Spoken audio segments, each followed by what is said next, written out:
কিছু জিনিস আছে আপাত দৃষ্টিতে পবিত্র কিন্তু অন্তরে অপবিত্র। জগতে এমন কিছু জিনিস আছে যা অন্তরে পবিত্র, আপাত দৃষ্টিতে অপবিত্র।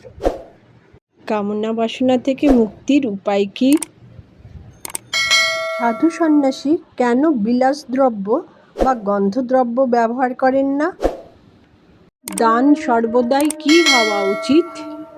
গুরুকে সন্তুষ্ট করা সহজতম পথ কি? কৃষ্ণ না গুরু, কাকে সন্তুষ্ট করা অবশ্য কর্তব্য?